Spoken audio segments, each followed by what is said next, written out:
ओम नमो भगवते वासुदेवाय। ओम नमो भगवते वासुदेवाय। ओम नमो भगवते वासुदेवाय।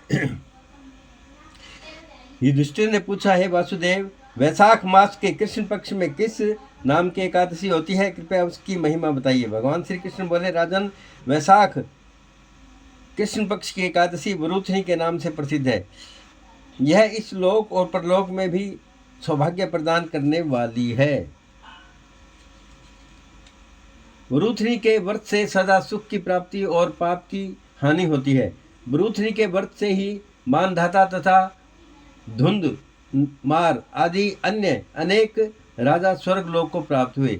जो फल 10,000 वर्षों तक तपस्या करने के बाद मनुष्य को प्राप्त होता है, वही फल इस वरुथनी एकादशी का व्रत रखने मात्र से प्राप्त हो जाता है। नरश्रेष्ठ, घोड़े के दान से हाथी का दान श्रेष्ठ है। भूमि दान उससे भी बड़ा है। भूमि दान से भी अधिक महत्व तिल दान का है।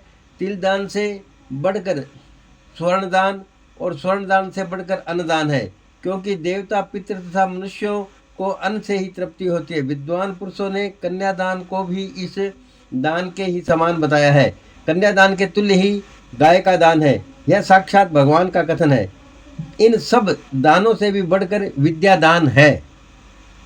मनुष्य वरुथनी एकादशी का व्रत करके विद्या दान का भी दान प्राप्त कर लेता है। जो लोग पाप से मोहित होकर कन्या के धन से जीविका चलाते हैं, वे पुण्य का क्षय होने पर यातना में नरक में जाते हैं। अतः सर्वथा प्रयत्न करके कन्या के धन से बचना चाहिए।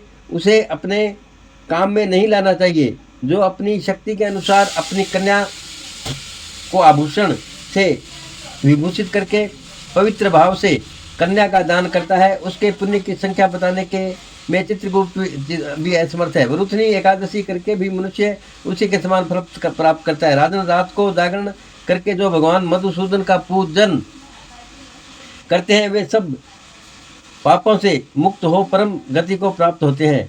अतः पाप भीरु मनुष्यों को पूर्ण प्रयत्न करके इस एकादशी का व्रत करना चाहिए। यमराज से डरने वाला मनुष्य अवश्य वरुथनी का व्रत करे। राजन, इसके पढ़ने और सुनने से सहस्त्र गोदान का फल मिलता है और मनुष्य सब पापों से मुक्त होकर विष्णु लोक में प्रतिष्ठित होता है। बोल विष्णु भगवान की जय हो।